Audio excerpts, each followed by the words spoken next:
नमस्कार, आप देख रहे हैं उत्तराखंड का नंबर 1 डिजिटल चैनल पहाड़ टीवी। आपके साथ मैं हूं बबीता। रुक करेंगे खबरों का, लेकिन उससे पहले एक नजर आज की हेडलाइंस पर। देवभूमि बिजनेस डायलॉग में शामिल हुए मनीष सिसोदिया। सरकार और व्यापार पर की चर्चा। उत्तरकाशी जिला निर्वाचन अधिकारी ने जिला मुख्यालय में बने पोलिंग बूथों का किया निरीक्षण। हरिद्वार में हरीश रावत का सफाई अभियान। पदयात्रा पर सरकार को घेरा। सवाड़ पहुंचे भाजपा राष्ट्रीय अध्यक्ष जेपी नड्डा और सीएम धामी के कार्यक्रम को कांग्रेस ने बताया निराशाजनक। तकनीक खोलेगी उन्नति के द्वार, गुणवत्ता का विश्वास देगा अवसर अपार। इसलिए राज्य में होने वाले मसाले और सब्जियों की पैदावार को बढ़ाने और नई तकनीक के उपयोग से कम जगह में अधिक उत्पादन और रोजगार के अधिक अवसर बढ़ाने के लिए आयोजित हो रहा है अंतर्राष्ट्रीय मसाला एवं सब्जी महोत्सव 2021 16 से 18 नवंबर तक मुनि की रेती ऋषिकेश में। प्रदेश और देश विदेश में होने वाले मसाले और सब्जियों की विभिन्न प्रजातियों की प्रदर्शनी और उनके उत्पाद की विभिन्न तकनीकों के साथ साथ उनकी पैकेजिंग में हो रहे प्रयोगों को दर्शाया जाएगा। अंतर्राष्ट्रीय मसाला एवं सब्जी महोत्सव 2021 निदेशालय उद्यान एवं खाद्य प्रसंस्करण उत्तराखंड सरकार द्वारा जनहित में जारी।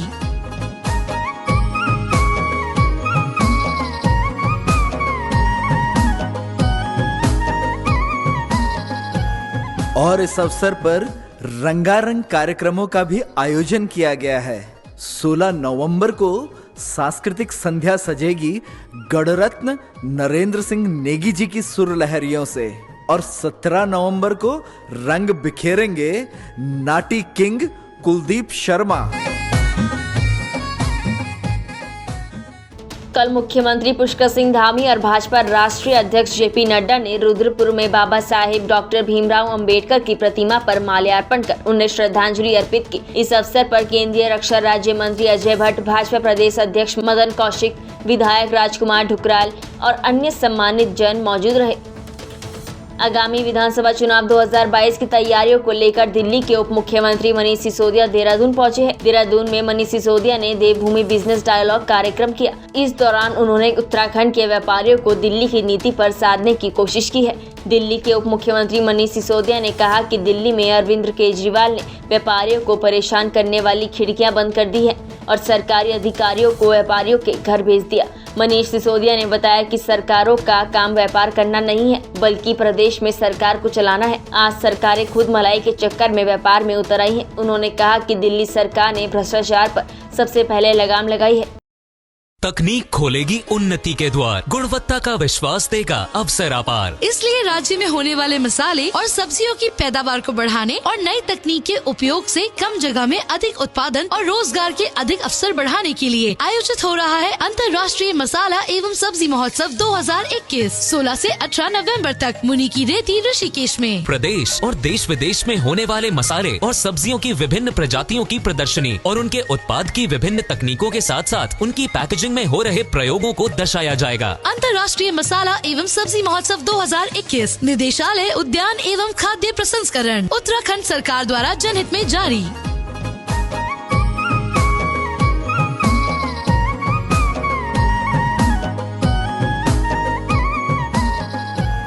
और इस अवसर पर रंगारंग कार्यक्रमों का भी आयोजन किया गया है। 16 नवंबर को सांस्कृतिक संध्या सजेगी गणरत्न नरेंद्र सिंह नेगी जी की सुर लहरियों से और 17 नवंबर को रंग बिखेरेंगे नाटी किंग कुलदीप शर्मा। उत्तराखंड के पूर्व मुख्यमंत्री और कांग्रेस के वरिष्ठ नेता हरीश रावत ने कल बाबा साहेब अंबेडकर की मूर्ति पर पुष्प चढ़ाकर सफाई अभियान चलाया और पदयात्रा की। हरीश रावत ने कांग्रेसी कार्यकर्ताओं के साथ टिवड़ी से शंकर आश्रम तक पदयात्रा करके महंगाई और बेरोजगारी जैसे मुद्दों को लेकर शांतिपूर्ण प्रदर्शन किया। हरीश रावत का कहना है कि हम सफाई अभियान भी चला रहे हैं और साथ साथ पदयात्रा करके जो कांग्रेस की परंपराएं हैं, उन परंपराओं को लेकर हम लोगों के पास अपने राजनीतिक संदेश को पहुंचा रहे हैं। राजनीतिक संदेश यह है कि देश में भी और राज्य में भी महंगाई चरम पर है और बेरोजगारी सुरसा के मुंह की तरह बढ़ती जा रही है। आम जन की परेशानी निरंतर बढ़ रही है। उसके खिलाफ हम एक रचनात्मक भाव से तिरंगे झंडे को हाथ में लेकर अपना आक्रोश व्यक्त कर रहे हैं। तकनीक खोलेगी उन्नति के द्वार, गुणवत्ता का विश्वास देगा अवसर अपार। इसलिए राज्य में होने वाले मसाले और सब्जियों की पैदावार को बढ़ाने और नई तकनीक के उपयोग से कम जगह में अधिक उत्पादन और रोजगार के अधिक अवसर बढ़ाने के लिए आयोजित हो रहा है अंतर्राष्ट्रीय मसाला एवं सब्जी महोत्सव 2021 16 से 18 नवंबर तक मुनि की रेती ऋषिकेश में। प्रदेश और देश विदेश में होने वाले मसाले और सब्जियों की विभिन्न प्रजातियों की प्रदर्शनी और उनके उत्पाद की विभिन्न तकनीकों के साथ साथ उनकी पैकेजिंग में हो रहे प्रयोगों को दर्शाया जाएगा। अंतर्राष्ट्रीय मसाला एवं सब्जी महोत्सव 2021 निदेशालय उद्यान एवं खाद्य प्रसंस्करण उत्तराखंड सरकार द्वारा जनहित में जारी।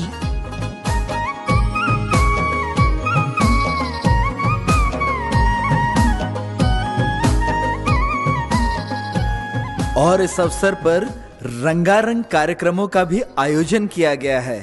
16 नवंबर को सांस्कृतिक संध्या सजेगी गणरत्न नरेंद्र सिंह नेगी जी की सुर लहरियों से और 17 नवंबर को रंग बिखेरेंगे नाटी किंग कुलदीप शर्मा। सोमवार को स्वाट पहुंचे भाजपा राष्ट्रीय अध्यक्ष जेपी नड्डा और सीएम पुष्कर सिंह धामी के कार्यक्रम को कांग्रेस ने निराशाजनक बताया है। कांग्रेसी कार्यकर्ताओं ने मंगलवार को देवाल बाजार में जुलूस निकालकर सरकार का पुतला दहन किया। कांग्रेस ने सैन्य धाम देहरादून की बजाय पहाड़ में ही बनाए जाने की भी मांग की है। वहीं कांग्रेसी कार्यकर्ताओं का कहना है कि ऐसा पहली बार हुआ है कि सूबे के मुख्यमंत्री किसी कार्यक्रम में आए और विकास के लिए कोई घोषणा तो दूर, विकास के नाम पर एक शब्द भी नहीं बोले। कांग्रेसी कार्यकर्ताओं ने कहा कि एक और सरकार पलायन की बात कर रही है और दूसरी ओर पहाड़ों से शहीदों के घर की मिट्टी ले जाकर पहाड़ की बजाय देहरादून में सैन्य धाम बनाया जा रहा है। कल यहाँ पर भाजपा के राष्ट्रीय अध्यक्ष आदरणीय नड्डा जी और प्रदेश के माननीय मुख्यमंत्री पुष्कर सिंह धामी जी सवाड़ सैनिक सम्मान यात्रा के शुभारंभ के लिए यहाँ आए थे और यहाँ की मिट्टी को कलशों में भरकर देहरादून में 5वां धाम सैन्य धाम बनाने के लिए की बात उन्होंने की। और इस अवसर पर हम यही कहना चाहते हैं कि कांग्रेस इस बात के और मैं स्वयं इस बात का पुरजोर विरोध करता हूँ कि सैन्य धाम देहरादून बने। हम चाहते हैं कि सैन्य धाम पहाड़ में बने, सवाड़ में बने, सवाड़ नहीं तो रेंस में बने, कभार तीर में बने। अगर इनको सैन्य धाम राजधानी में ही बनाना है तो वो पहाड़ी राजधानी हमारे ग्रीष्मकालीन राजधानी में बनाएं। ये सरकार पूर्ण रूप से पहाड़ विरोधी है। ये सारे संस्थानों को एक एक कर जो है शहरों की ओर ले जा रही है। ये पहाड़ का विकास नहीं चाहती। हम चाहते हैं कि पहाड़ में ये संस्थान स्थापित होंगे तो यहाँ के लोगों को रोजगार मिलेगा, यहाँ के विकास के नए अवसर पैदा होंगे। और जब भी हमारी कांग्रेस की सरकार आएगी तो निश्चित रूप से हम जो ये बड़े संस्थान हैं इनको पहाड़ों में स्थापित करने के पूरा प्रयास करेंगे, यहाँ के विकास करने का पूरा प्रयास करेंगे। जो कार्यक्रम इनके भारतीय जनता पार्टी के राष्ट्रीय स्तर के नेता, प्रदेश स्तर के नेता कल सवाड़ में बहुत बड़ा हुजूम करा, जितना जो है यहाँ पे शहीदों का जो सम्मान के को लेके उनकी जो यात्रा थी वो जो है कोरी साबित हुई। उसमें शहीदों के, मेरा मानना है कि शहीदों के परिवार के लिए वो वहाँ पे या रोज़गार की बात करते या वहाँ के शहीदों के परिवार के लिए घर की बात करते या शहीदों के परिवार के लिए या सवाड़ गांव के लिए कुछ विकास के बात करते, लेकिन उन्होंने खाली जो है शहीदों के नाम पे, सम्मान यात्रा के नाम पे कल पूरे सरकारी तंत्र को जुटाया और सरकारी धन का दुरुपयोग मैं मानता हूँ। और जो कि सरासर जो है इतने बड़े राष्ट्रीय स्तर के नेता, इस प्रदेश के मुखिया वहाँ पे पहुँचे थे, लेकिन देवाल विकासखंड जो कि पिछड़ा विकासखंड है वहाँ के लिए उन्होंने 1 रुपये तक की कोई भी घोषणा या कोई रोज़गार के बारे में कोई भी घोषणा नहीं करी। और न विकास के बारे में, जैसे कि वहाँ पे सैनिक स्कूल बनने जा रहा है उसके बारे में भी कुछ नहीं उनके द्वारा बोला गया। खाली जो है जनता को बुलाया गया और भीड़ करी गई और सरकारी धन का पूर्ण रूप से मैं मानता हूं कि दुरुपयोग हुआ है। कल भारतीय जनता पार्टी के राष्ट्रीय अध्यक्ष जेपी नड्डा जी, तमाम मंत्रीगण और माननीय मुख्यमंत्री जी का सवाड़ में जो आवागमन था वो पूरा निराशाजनक रहा। इस क्षेत्र के साथ एक धोखा है, सवाड़ के शहीदों के साथ धोखा है, वहाँ की जनता के साथ धोखा है, क्योंकि सरकार ने वहाँ पर किसी प्रकार की भी कोई योजनाओं का न तो लोकार्पण किया, न शिलान्यास किया, न घोषणा की और वहाँ की जनता को बेवकूफ़ बनाने का काम भारतीय जनता पार्टी द्वारा किया गया। और वहाँ पर न एक सैनिक स्कूल की ही घोषणा कर देते, जो केंद्रीय विद्यालय वहाँ पर स्थापित करने की बात, उसी को शुरुआत करने की बात कर देते। इस तरह की कोई किसी भी प्रकार की देवाल विकासखंड और पूरे थराली विधानसभा के साथ एक छलवा किया गया। ये भारतीय जनता पार्टी के हम घोर इस पर आपत्ति करते हैं कि माननीय मुख्यमंत्री जी और तमाम जो वहाँ की जनता आशाएं लगाई थी वो निराशा प्राप्त हुई और वहाँ की जनता अपने को ठगी महसूस कर रही है। और भारतीय जनता पार्टी का ये जो चरित्र है वो उजागर हुआ है और यहाँ के जो शहीदों की मिट्टी जो देहरादून में ले गई है, यहाँ के शहीदों का अपमान है और यहाँ के शहीदों के साथ और यहाँ की जनता के साथ धोखा हुआ है। क्योंकि यहीं पर हमने पूर्व में भी सरकार से आग्रह किया था कि यहाँ पर सैन्य धाम की स्थापना सवाड़ के अंतर की जाए या चमोली जनपद के अंतर की जाए, क्योंकि अस्थायी राजधानी गैरसैंण बनाने की बात चल रही है। तो राजधानी गैरसैंण जब बनती है तो वहाँ पर सैन्य धाम बनाने का देहरादून कोई औचित्य नहीं है। यहाँ पर बद्रीनाथ केदारनाथ धाम है, यहाँ पर सैन्य धाम होता, यहाँ के युवाओं को रोजगार मिलता, यहाँ के व्यापारियों को बिजनेस बढ़ता, यहाँ पर विकास की नींव पड़ती और तमाम सुविधाएं, मूलभूत सुविधाएं जुड़ती। लेकिन इस तरह का काम न करके सरकार ने, माननीय मुख्यमंत्री जी ने और उनके राष्ट्रीय अध्यक्ष जी ने इस जनता के साथ धोखा किया है। निश्चित रूप से कांग्रेस अगर सत्ता में आती है तो यहाँ पर पूरा सैनिक सम्मान होगा, शहीदों का सम्मान होगा और यहीं पर हम विकास करेंगे, सैन्य धाम का विकास।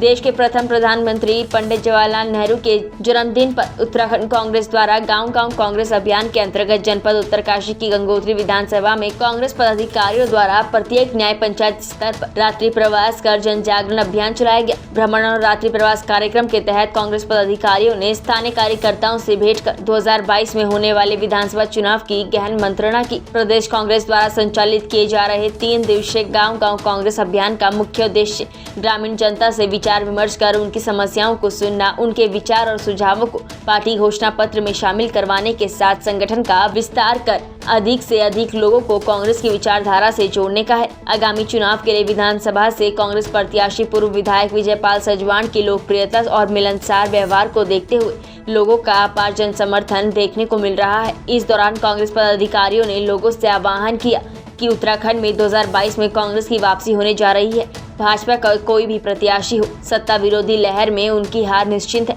राज्य की जनता भाजपा की नीतियों से सबक ले चुकी है। जो वायदे पिछले विधानसभा चुनाव में किए गए थे उन पर भाजपा सरकार फिसड्डी साबित हुई है। कल पुलिस मुख्यालय उत्तराखंड देहरादून में अशोक कुमार पुलिस महानिदेशक उत्तराखंड ने 10th all India police archery championship में पदक प्राप्त खिलाड़ियों से मिलकर उन्हें शुभकामनाएं देते हुए भविष्य में होने वाली प्रतियोगिताओं के लिए कड़ी मेहनत और लगन से अभ्यास करने और स्वर्ण पदक प्राप्त करने के लिए प्रेरित किया।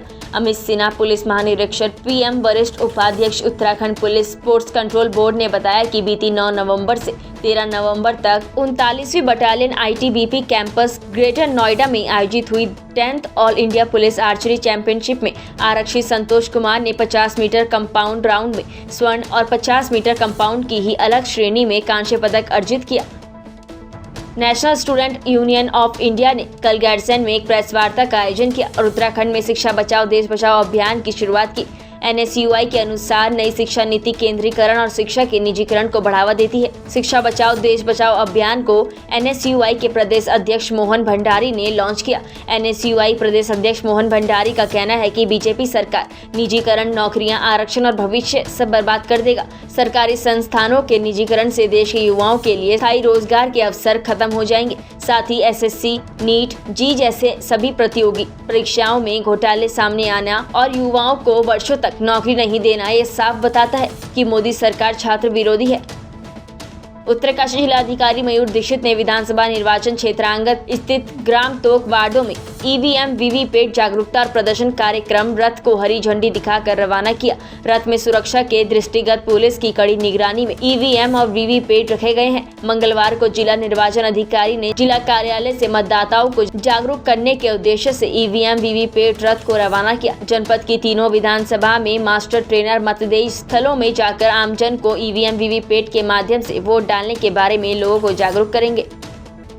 थराली नगर क्षेत्र के भेटा वार्ड के ग्रामीणों का सड़क की मांग को लेकर चल रहा धरना प्रदर्शन 16वें दिन भी जारी रहा। धरने पर बैठे ग्रामीणों ने प्रशासन पर उपेक्षा का आरोप लगाते हुए कहा कि इतने समय से धरना प्रदर्शन करने के बावजूद भी ना तो लोक निर्माण विभाग के अधिशासी अभियंता और न ही उप जिलाधिकारी थराली ने आंदोलनकारियों से किसी तरह की वार्ता की है। आपको बता दें कि भेटा वार्ड के ग्रामीणों को सड़क मार्ग से जोड़ने के लिए पूर्व में शासन द्वारा 42 लाख की स्वीकृति दी गई थी, जिसकी सर्वे नासिर बाजार से पुराने अस्पताल होते हुए भेटा तक सड़क का निर्माण होना था। लेकिन भूगर्भीय सर्वे में भूगर्भ वैज्ञानिकों ने इन मार्ग को आपदा की दृष्टि से भूस्खलन संभावित बताते हुए सड़क निर्माण पर रोक लगा दी थी। ऐसे में सड़क से वंचित ग्रामीण 1 नवंबर से थराली तहसील मुख्यालय में धरने पर बैठे हैं। शासन प्रशासन द्वारा अभी तक किसी तरह का निष्कर्ष नहीं निकलने पर ग्रामीणों ने आज से क्रमिक अनशन की चेतावनी दी है, साथ ही चुनाव बहिष्कार का ऐलान भी किया है। राष्ट्रीय प्रेस दिवस पर उत्तरकाशी जिलाधिकारी मयूर दीक्षित के द्वारा जिला सभागार में आयोजित गोष्ठी में सभी मीडिया कर्मियों को हार्दिक बधाई और शुभकामनाएं देते हुए जनपद के सभी पत्रकारों को स्मृति चिन्ह भेंट कर सम्मानित किया गया। बागेश्वर जनपद के राज्य आंदोलनकारियों ने जिलाधिकारी बागेश्वर से पहचान पत्र और सम्मान पत्र जारी किए जाने की फरियाद लगाई है। अपर जिलाधिकारी बागेश्वर को दिए गए ज्ञापन में बागेश्वर के राज्य आंदोलनकारियों का कहना है कि बागेश्वर जनपद को छोड़कर अन्य जनपदों में राज्य आंदोलनकारियों को अखबार की कटिंग और आयु रिपोर्ट के आधार पर राज्य आंदोलनकारी सम्मान दिया जा रहा है, लेकिन बागेश्वर के 2009 में चयनित 352 राज्य आंदोलनकारियों को अभी तक राज्य आंदोलनकारी सम्मान पत्र नहीं दिया गया है। नाराज बागेश्वर के राज्य आंदोलनकारियों ने आंदोलन की चेतावनी दी है। एक उत्तराखंड एक राज्य होने के बाद भी दोहरी नीति चल रही है, जहां पौड़ी, देहरादून, अन्य जिलों में लोगों को पेपर कट के आधार पर आंदोलनकारी बनाया गया और बागेश्वर वालों के लिए अनुमोदन के लिए भेजा जा रहा है और इसको भेजते भेजते आज 2009 से आज तक भेजते आ रहे हैं। और जबकि हमारा कथन यह है कि हमारा तो आपने अनुमोदन के लिए भेज रहे हो, और क्या जिनको तुमने आंदोलनकारी बनाया बागेश्वर जिले से चंद एक लोगों को, क्या उनका अनुमोदन आपने देहरादून भेजा? फिर जिस व्यक्ति के कहने पर हमको आंदोलनकारी से वंचित किया, वो लिखता है कि कतिपय के कहने पर या अज्ञात के कहने पर हमने किया। हमें उस व्यक्ति का नाम चाहिए जिसने हमारा नाम कटवाने के लिए जो हमें सम्मान पत्र से वंचित किया, उसका भी नाम हम पेपर में आउट करना चाहिए। यहाँ पे हमारे कुछ जो आंदोलनकारी चिन्हित नहीं हुए हैं उनके द्वारा यहाँ पर ज्ञापन दिया गया है। इस संबंध में पूर्व में भी यहाँ से शासन को संदर्भित किया गया था। अभी भी हम इसको देखेंगे, अगर सहनादेश अनुरूप होगा तो उसकी कार्रवाई होगी। 5वां धाम सैन्य धाम के लिए शहीदों के घर आंगन की मिट्टी एकत्रित करने को लेकर मंगलवार को उत्तरकाशी जिलाधिकारी मयूर दीक्षित ने चिनियालीसौंड ब्लॉक के सर्पधरासू में शहीद मेजर अर्जुन परमार, दिनेश चंद्र कुमाई, मोहन लाल शहीदों के घर आंगन की मिट्टी एकत्रित किए जाने को लेकर सुसज्जित रथ को हरी झंडी दिखाकर रवाना किया। जनपद के विभिन्न ब्लॉकों से शहीदों के घर आंगन की मिट्टी को 11 कलशों में एकत्रित किया जाएगा, जिसका शुभारंभ कल जिलाधिकारी दीक्षित ने हरी झंडी दिखाकर किया। विकासखंड भिलंगना सभागार में तहसील दिवस कार्यक्रम का आयोजन किया गया, जिसमें जनपद के आला अधिकारियों ने जनता की समस्याओं का निस्तारण किया। घनसाली के विभिन्न क्षेत्रों से पहुंचे जनप्रतिनिधि और जनता ने अपनी समस्याओं को जिलाधिकारी टीरी गढ़वाल के समक्ष रखा। वहीं प्रधानमंत्री ग्राम सड़क योजना से संबंधित अधिकारियों से निर्माण कार्य और निर्माण में हो रही लापरवाही से जिलाधिकारी को अवगत कराया गया। कार्यक्रम के दौरान शिक्षा, स्वास्थ्य, बदहाल सड़कों की स्थिति के मुद्दे छाए रहे। समस्त अधिकारियों को संदेश है कि जितनी भी यहाँ पर शिकायतें आई हैं और उनको मार्क की गई है, इनका बिल्कुल ही तत्काल इसका निस्तारण सुनिश्चित करेंगे। उसके अलावा हर मंडे को जनता दरबार भी हमारे यहाँ पर लगाया जाता है, जिसमें शिकायतें जो भी आती हैं उनका निस्तारण हम लोग करते हैं। तो लोगों से यही अनुरोध है जनपद में कि जब भी तहसील दिवस उनके ज़िले में लगे अथवा जनता दरबार जो मंडे में लगता है तो उसका लाभ ज़्यादा से ज़्यादा संख्या में उठाएं, क्योंकि उसी दिन ज़्यादा अधिकारियों की भीड़ रहती है और समस्याओं का निस्तारण मौके पर पॉसिबल हो पाता है। तो इसलिए इन दोनों दिवसों पे ज़्यादा उठाने का प्रयास करें, ना कि बाकी दिन जिस वक्त रूटीन में मार्क होती है शिकायतें। आगामी विधानसभा निर्वाचन 2022 की तैयारियों को दृष्टिगत रखते हुए जिलाधिकारी जिला निर्वाचन अधिकारी मयूर दीक्षित ने जिला मुख्यालय में बने पोलिंग बूथों का निरीक्षण किया और बीएलओ अधिकारियों को सख्त निर्देश दिए कि वे अपने अपने वार्ड में घर घर जाकर 18 और 19 वर्ष के मतदाता जिनका नाम मतदाता सूची में अंकित नहीं है, शीर्ष प्राथमिकता के आधार पर सूची तैयार कर फॉर्म 6 भरवाने और ऐसे मतदाता जिनकी मृत्यु हो चुकी है उनके लिए फॉर्म 7 और जिन मतदाताओं के नाम मतदाता सूची में गलत लिखे हैं उन सभी मतदाताओं का फॉर्म 8 भरवाना सुनिश्चित करें। 2022 के विधानसभा चुनावों की तिथि नजदीक आते ही अब पार्टियों में दावेदारी को लेकर जोर तोड़ शुरू हो गई है। अल्मोड़ा जिले के सल्ट विधानसभा से अब कांग्रेस में गर्माहट होने लगी है। हरीश रावत के करीबी माने जाने वाले कांग्रेस के वरिष्ठ नेता शोभन सिंह बोरा ने अल्मोड़ा जिले के सल्ट विधानसभा से खुलकर दावेदारी ठोक दी है। शोभन सिंह बोरा ने कहा कि वो पिछले 45 वर्षों से कांग्रेस की सेवा कर रहे हैं और पिछले कोरोना काल से लगातार जनता के बीच रह रहे हैं और जनता का दुख दर्द बांट रहे हैं। मतलब चुनाव होने जा रहे हैं। मेरी कांग्रेस पार्टी की ओर से मेरी प्रबल दावेदारी है। मैं इससे पहले 45 साल तक लगातार कांग्रेस का सिपाही रहा हूं। हरीश रावत के कार्यकाल से लेकर के आज तक एनडी तिवारी जी के कार्यकाल को हमने देखा है, हरीश रावत के कार्यकाल को हमने देखा है। उससे बाद कई मतलब विधायक सांसद यहाँ से चुने गए। मैंने सबके साथ कांग्रेस का झंडा डंडा बोका है और आज मेरी उम्र 37 मतलब आखिरी पड़ाव पर है। मैं इस बार कांग्रेस के उम्मीदवारी के तौर पर अपनी उम्मीदवारी पार्टी में पुख्ता ढंग से कर रहा हूं और मुझे आशा भी है कि कांग्रेस पार्टी मेरे द्वारा किए गए कांग्रेस की सेवा को जरूर ध्यान देकर मुझे टिकट देगी और मैं कांग्रेस पार्टी के लिए दिन रात क्षेत्र में काम कर रहा हूं और मेरी आशा है कि मेरे ऊपर ज़रूर कांग्रेस पार्टी गौर करेगी। इस क्षेत्र में, शिक्षा के क्षेत्र में, स्वास्थ्य के क्षेत्र में, सड़कों के क्षेत्र में, जल के क्षेत्र, स्वास्थ्य के क्षेत्र में जो भी काम आज तक अधूरे रह गए हैं उनको पूरा करने का मेरा मन है।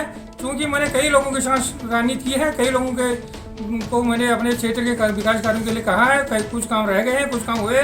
वो नाना तिवारी से लेकर के हरी राव से लेकर के तो कई लोगों ने यहाँ उत्तराखंड में विकास कार्य किए हैं। मैं उनके साथ कंधे से कंधे मिलाकर कांग्रेस के सरकार में मैंने काम किया है और मैं अपने क्षेत्र में जाकर 2-3 बार सदस्य रहा हूँ। 5 बार मैं निर्भोग ग्राम प्रधान रहा हूँ कुमार से। मेरा गाँव मतलब जो है स्वतंत्रता संग्राम सेनानी गाँव है और इसलिए मेरी प्रबल दावेदारी है कि मुझे टिकट दिया जाए और मुझे अगर टिकट मिलेगी निश्चित तौर पर मैं पार्टी को चुनाव जीत के दिखाऊंगा। क्योंकि जनता की आवाज़ है मेरे प्रति, क्योंकि जनता भी सोच रही है कि इस आदमी को इतने साल से लगातार कांग्रेस में रहने के बाद इसको कुछ अभी तक पार्टी ने कुछ नहीं सोचा, इसलिए इनको मौका मिले तो हम मेरे चुनाव लड़ने में क्षेत्र में पार्टी की भी कोई बात नहीं आती है। मुझे सभी धर्म जाति संप्रदाय के लोगों का समर्थन है और मैं समर्थन के नाते अपनी सीट को जीत पाऊंगा, ऐसे मुझे विश्वास है। ऐसे मैं पार्टी को विश्वास दिला रहा हूँ और मेरी दावेदारी विधायक के लिए 2022 की पक्की है और मैं चुनाव लड़ने को बिल्कुल तैयार हूँ। इसमें कहीं कोई संशय नहीं है। शहीदों को सम्मान देने के लिए उत्तराखंड में सरकार द्वारा अल्मोड़ा में शहीद सैनिक सम्मान के तहत उत्तराखंड के हर शहीद की घर की मिट्टी को ले जाकर सैन्य धाम बनाने को लेकर कल मंगलवार को अल्मोड़ा के शहीद सावन शाह के घर से लोकसभा सांसद अजय टम्टा ने उनकी घर की मिट्टी को भेजा। इस मौके पर सांसद ने कहा कि भारत के शहीदों के सम्मान में सैन्य धाम बनाया जा रहा है, जो हर घर के शहीद के घर की मिट्टी से सैन्य धाम बनाया जाएगा, जो शहीदों को पूर्ण सम्मान होगा। पहाड़ टीवी में फिलहाल के लिए बस इतना ही। उत्तराखंड की बड़ी और तमाम खबरों के लिए आप देखते रहिए पहाड़ टीवी। नमस्कार। है बेखौफ उम्मीद का रंग।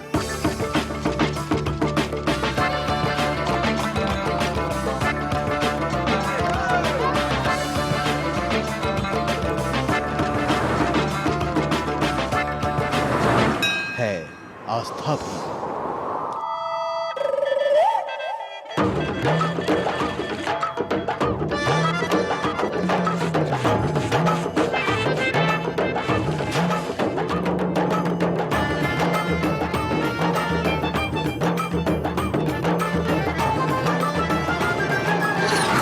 ये है मेरा उत्तराखंड।